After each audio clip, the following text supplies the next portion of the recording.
Our scripture reading this morning is the 100th Psalm. Make a joyful shout to the Lord, all you lands. Serve the Lord with gladness. Come before his presence with singing.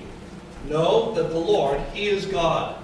It is he who has made us, and not we ourselves. We are his people and the sheep of his pasture. Enter into his gates with thanksgiving and into his courts with praise. Be thankful to him and bless his name. For the Lord is good. His mercy is everlasting, and his truth endures to all generations. May God add his blessing to the reading of his word. You may be seated. Before I begin with the message today, something I forgot to mention.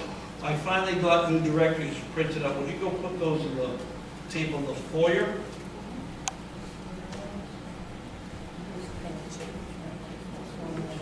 And then just to let you know something that made me feel really good. Sage graduated from Officer Development School on Friday morning. And one of the things that I liked about it is the military still has no difficulty acknowledging God. And they had a good invocation ahead of time, and the people who spoke had no difficulty mentioning God's direction to life. And and just to know that they still have the chapels, and Sage was telling about the one that he went to and so forth. Our Supreme Court tried real hard to get rid of any mention of God in the public sphere, but they can't seem to do it with our military, and I'm glad for that. But continue to pray for Sage. Just to share this with you, they keep on changing what they're doing, but he will be in a small group of people who are in charge of the refueling of all the nuclear reactors on all the Navy vessels that have nuclear reactors. And then he'll be in charge of designing the nuclear reactor, part of the design of the nuclear reactor for the next class of nuclear submarines. So it's an amazing job. He's an officer in the Navy and hasn't stepped foot on a ship. So go figure. Anyhow, we are still going through the book of Ephesians. And this next passage, I'm finishing out the first chapter. And it talks about Jesus Christ. It says, he wants us to know about the exceeding greatness of his power toward us, who believe according to the working of his mighty power, which he worked in Christ when he raised him from the dead and seated him at the right hand in the heavenly places, far above all principality and power and might and dominion and every name that is named, not only in this age, but also in that which is to come. And he put all things under his feet and gave him to be the head over all things to the church, which is his body, the fullness of him who fills all in all.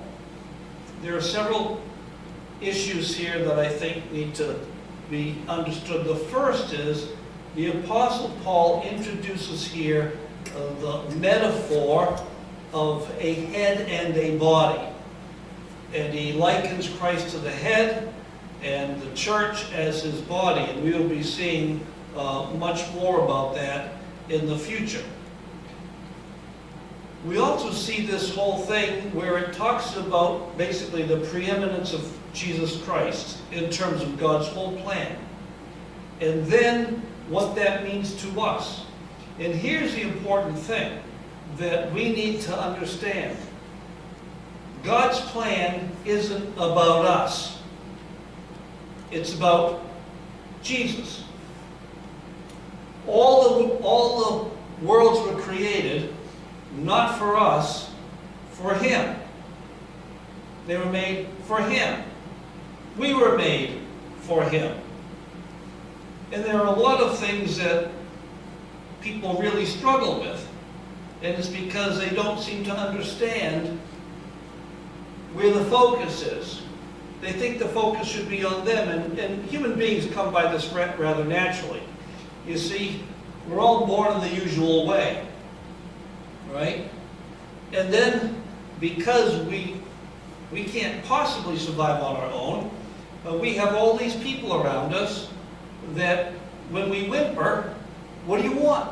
We got to figure out, and there are people trying to figure out what you need. There's all kinds of effort expended. Then later on, as we grow up and we begin to use our words We start asking for things, and we're being given things, and we discover that there's a group of people around us that are tending to our needs. It's very easy to think that that's the job. You know, the parent does have a job of taking care of the kids up until a certain age. I do know that, you know, when somebody hits about 30 years old, it's about time they finally made it on their own. But, you know, we won't get into that. There was a time when 14-year-olds were almost on their own. But at some point, people get into that. Today we seem to have a whole generation that still seems to think it's all about them. But you see, if you think that something is all about you, and then things aren't happening for you, what do you start to do? You complain.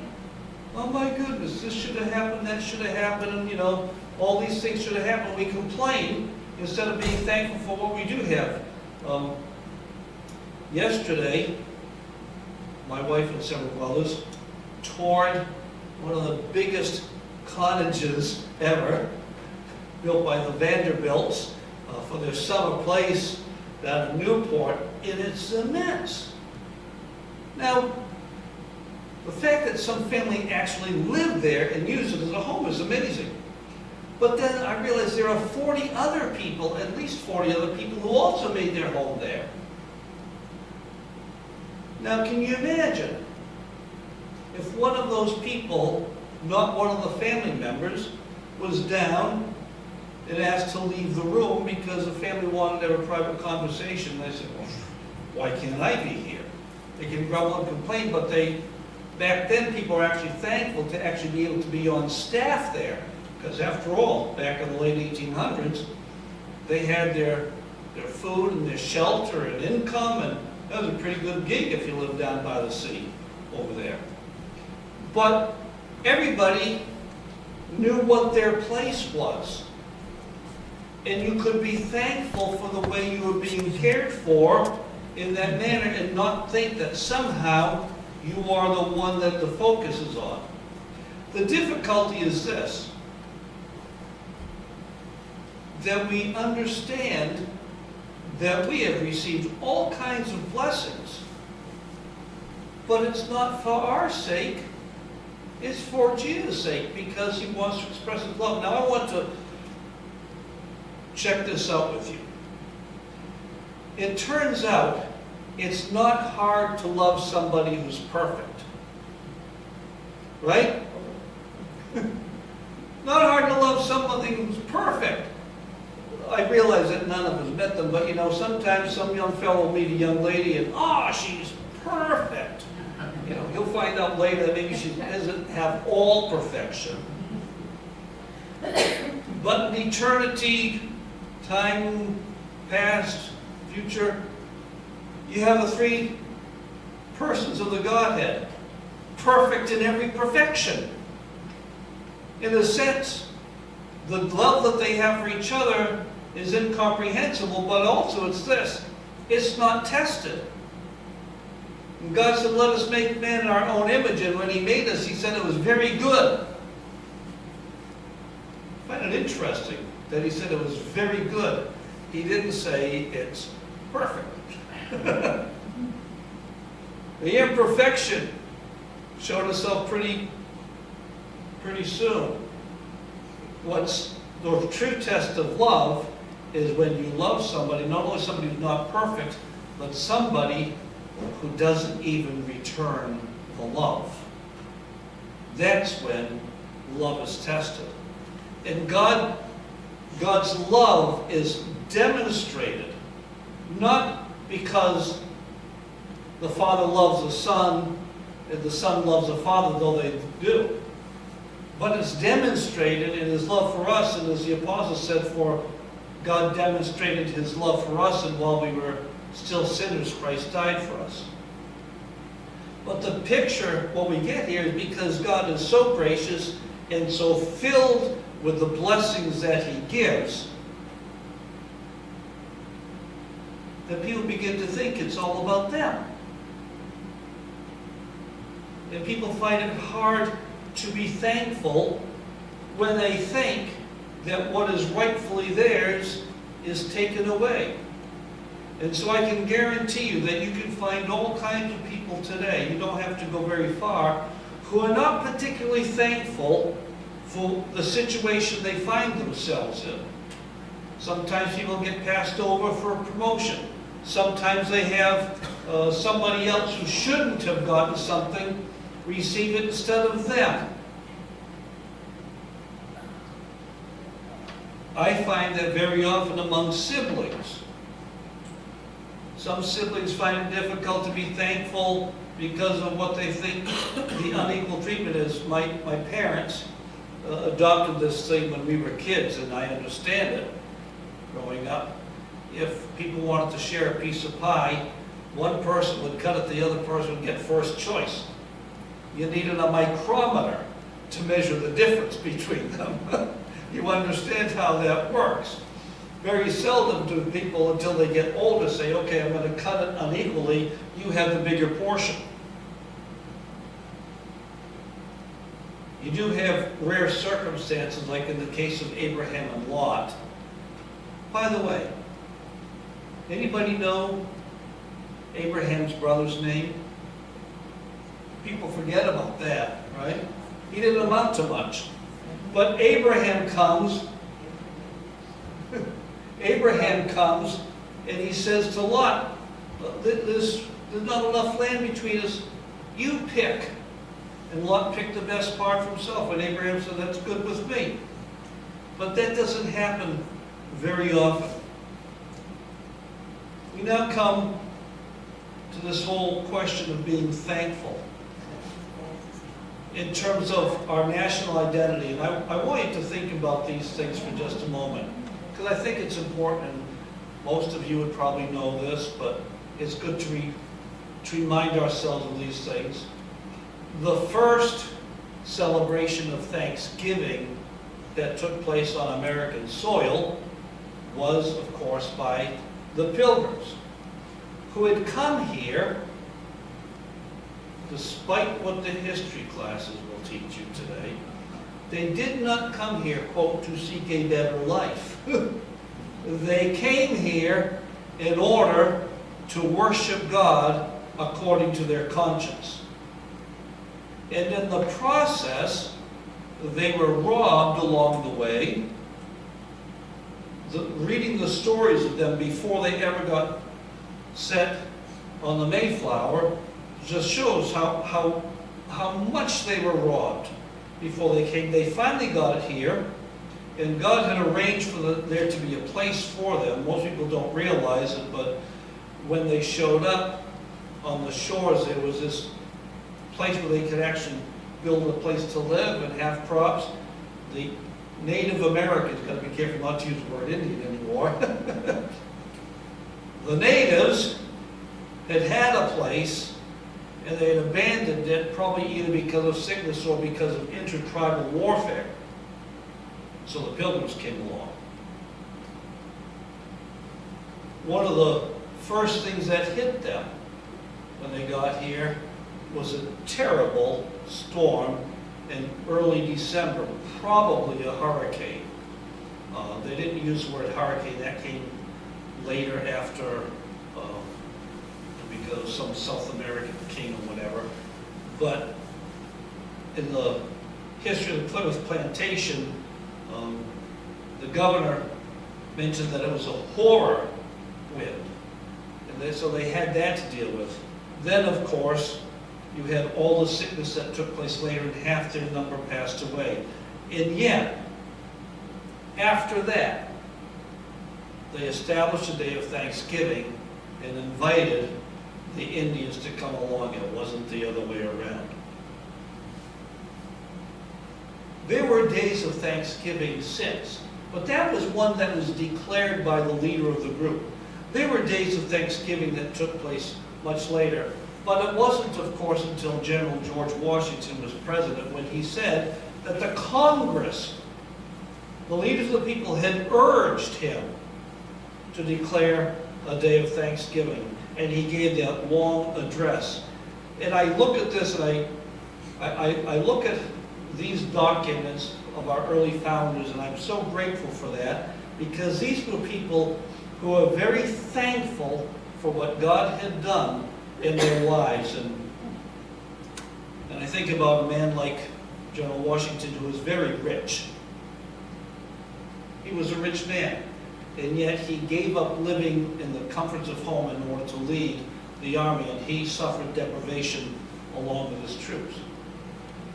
There were still days of Thanksgiving that took place later, but we all know that it wasn't until later when Lincoln, in the middle of the Civil War, offered a day of Thanksgiving, and he recognized that God had been protecting. Both of these men recognized God's protection for them, for our nation.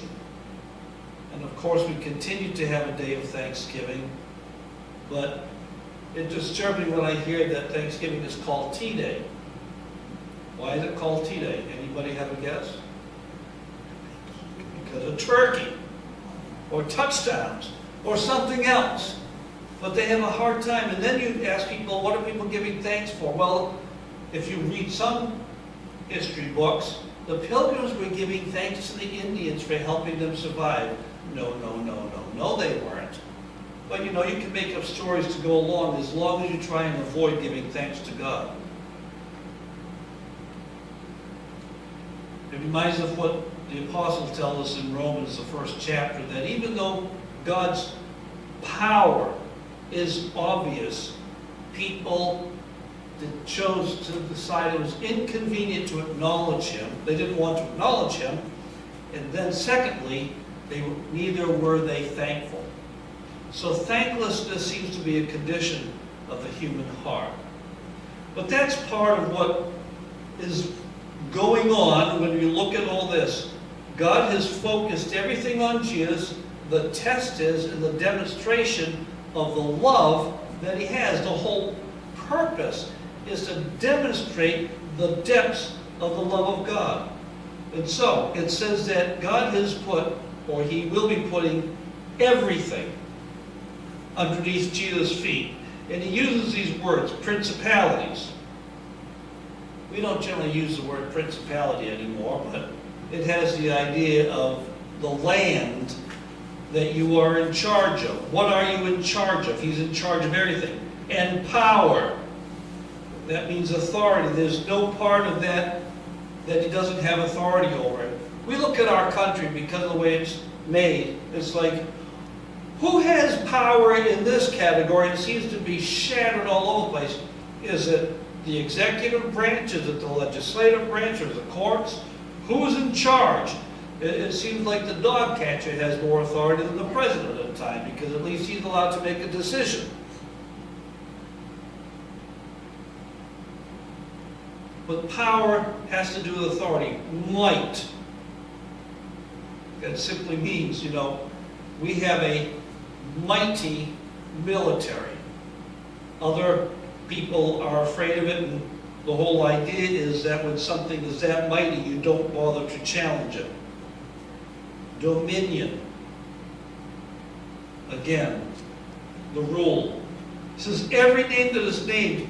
He's not talking about what name sounds better. But you know, have you ever seen these things where somebody has all these titles? You know, he's got this degree and that certification and that, you know, and they give all these things. And then it turns out he puts his pants on the same way everybody else does. Well, they have all these things. It's a little bit of that in the military. You know, you see Sage, you got one stripe right here. And then there were guys in there that went halfway up their sleeve, and there's all kinds of things on them. Why? Because of their rank and all the things they've done. What he's saying is, you can take all the different ranks, angel, archangel, or whatever, and his name is above all of those. In this age, the age to come. And then it says this, and this is what's important. He has all those things. He has been made to be head over all things for the church. The church is his body. Now here's what's interesting about heads and bodies. it's not a good idea to separate the two. Doesn't work out very well. And the whole of the human body is designed to take care of what's going on up here. The whole of the human body is designed to take care of what's going on up there. But have you noticed that what you're thinking is you want to take care of this thing?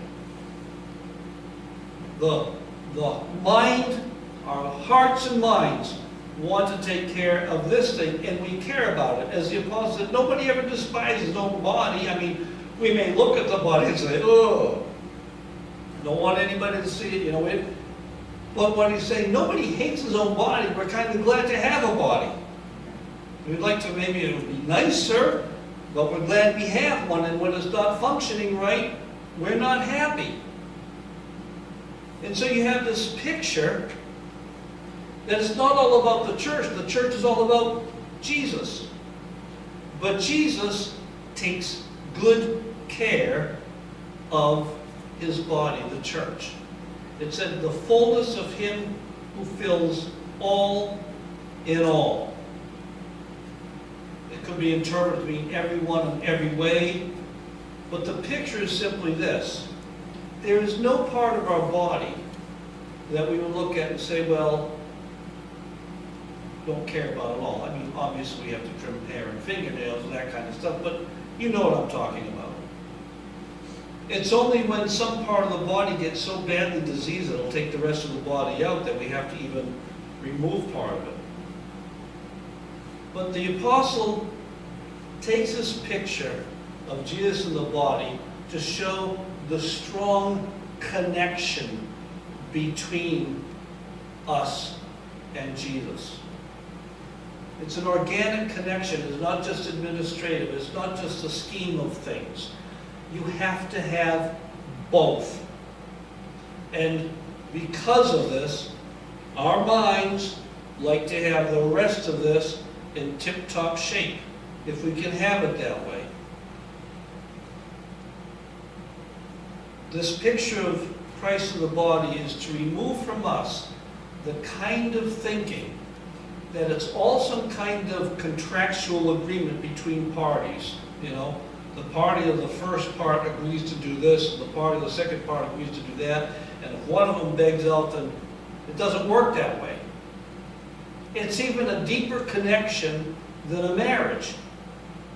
You see, because you can have a marriage, if there's a divorce, both parts continue to exist.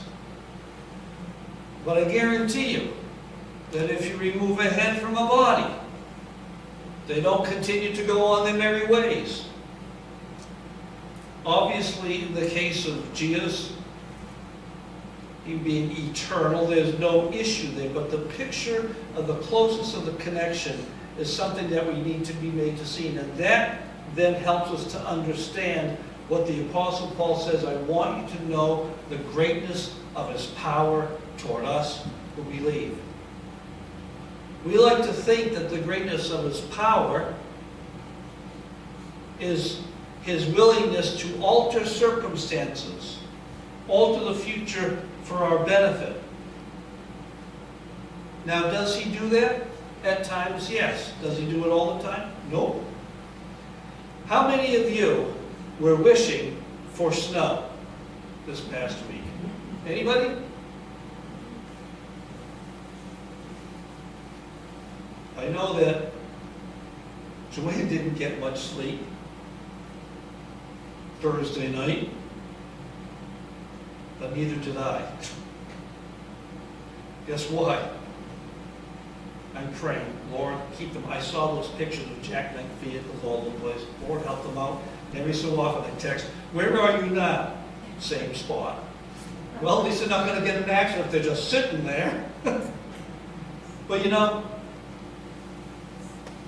we look at that and I'm so glad. But how about all those people in California?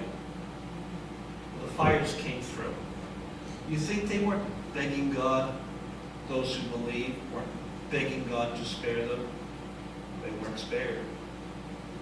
Maybe their lives were spared, but all the trappings around it I think about our country, what it's gone through, and it reminds me of the 66th Psalm, where David said, you put us through the flood, and you put us through the fire, but you're going to bring us out to an enlarged place.